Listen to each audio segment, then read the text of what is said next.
rakyat dan juga dari pihak para istri terhadap sesama orang Yahudi. Ada yang berteriak, "Anak laki-laki dan anak perempuan kami banyak, dan kami harus mendapat gandum supaya kami dapat makan dan hidup." Dan ada yang berteriak, "Ladang dan kebun anggur dan rumah kami gadaikan untuk mendapat gandum pada waktu kelaparan." Juga ada yang berteriak, "Kami harus meminjam uang untuk membayar pajak yang dikenakan raja atas ladang dan kebun anggur kami. Sekarang, walaupun kami ini sedarah sedaging dengan saudara-saudara sebangsa kami, dan anak-anak kami sama dengan anak-anak mereka, namun kami terpaksa membiarkan anak-anak lelaki dan anak-anak perempuan kami menjadi budak. Dan sudah beberapa anak perempuan kami harus membiarkan diri dimiliki orang. Kami tidak dapat berbuat apa-apa, karena ladang dan kebun anggur kami sudah di tangan orang lain." Maka sangat marahlah aku ketika ku dengar keluhan mereka dan berita-berita itu. Setelah berpikir masak-masak, aku menggugat para pemuka dan para penguasa. Kataku kepada mereka, "Masing-masing kamu telah makan riba dari saudara-saudaramu." Lalu kuadakan terhadap mereka suatu sidang jemaah yang besar. Berkatalah aku kepada mereka, "Kami selalu berusaha sedapat-dapatnya untuk menebus sesama orang Yahudi yang dijual kepada bangsa-bangsa lain. Tetapi kamu ini justru menjual saudara-saudaramu supaya mereka dibeli lagi oleh kami." Mereka berdiam diri karena tidak dapat membantah. Kataku, "Tidaklah patut apa yang kamu lakukan itu. Bukankah kamu harus berlaku dengan takut akan Allah kita untuk menghindarkan diri dari cercaan bangsa-bangsa lain, musuh-musuh kita? Juga aku dan saudara-saudaraku dan anak buahku telah membungakan uang dan gandum pada mereka. Biarlah kita hapuskan hutang mereka itu. Biarlah kamu kembalikan kepada mereka hari ini juga ladang mereka, kebun anggur, kebun zaitun, dan rumah mereka. Pula hapuskanlah hutang mereka, yakni uang serta gandum, anggur, dan minyak yang kamu tagih daripada mereka." Berkatalah mereka, "Itu akan kami kembalikan, dan kami tidak akan menuntut apa-apa dari mereka. Kami akan lakukan tepat seperti yang engkau perintahkan."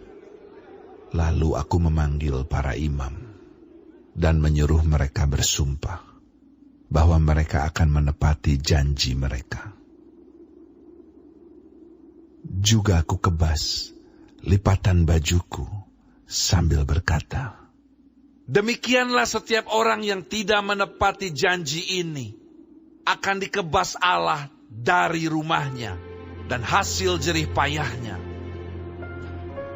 Demikianlah ia dikebas dan menjadi hampa." Dan seluruh jemaah berkata, Amin. Lalu memuji-muji Tuhan. Maka rakyat berbuat sesuai dengan janji itu. Pula sejak aku diangkat sebagai bupati di tanah Yehuda, yakni dari tahun ke-20 sampai tahun ke-32 pemerintahan Artahsasta, jadi 12 tahun lamanya aku dan saudara-saudaraku tidak pernah mengambil pembagian yang menjadi hak bupati. Tetapi para bupati yang sebelumnya, yang mendahului aku, sangat memberatkan beban rakyat.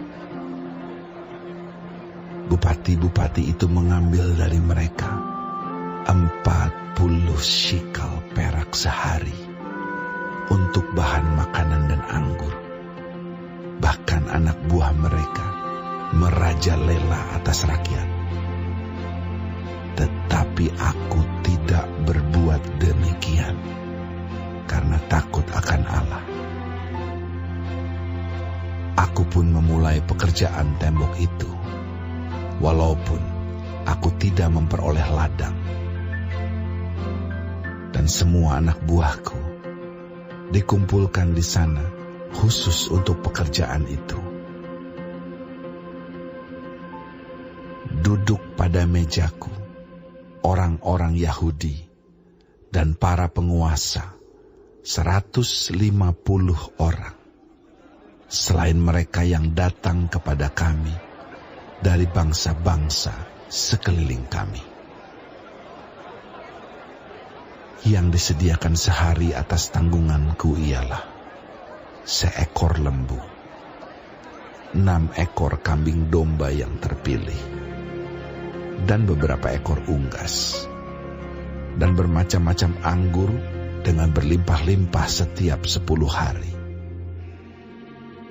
Namun dengan semuanya itu, aku tidak menuntut pembagian yang menjadi hak bupati, karena pekerjaan itu sangat menekan rakyat.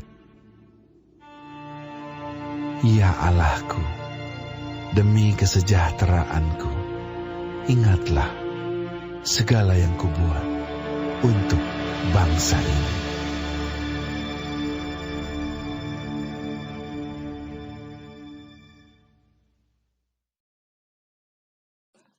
Shalom semua jemaat Tuhan, kembali kita di dalam pendalaman Alkitab Clear Sight. Sekarang kita sudah memasuki kitab Nehemia 5.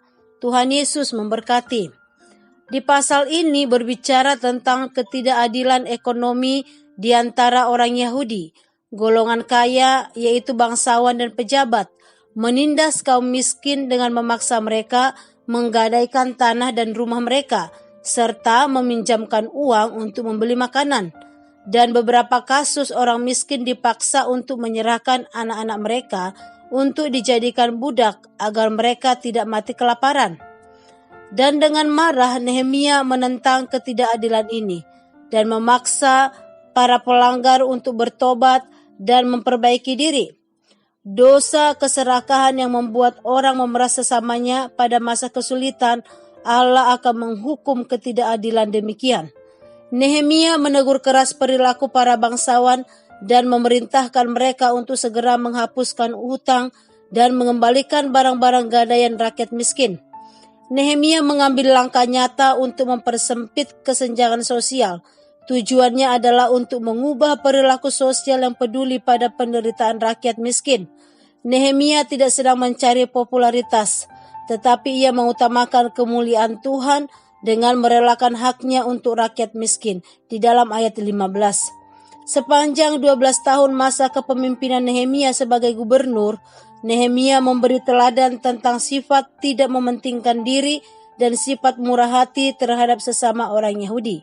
Kiranya Tuhan menolong kita untuk selalu memiliki hati yang peduli kepada sesama kita. Amin. Tuhan Yesus memberkati.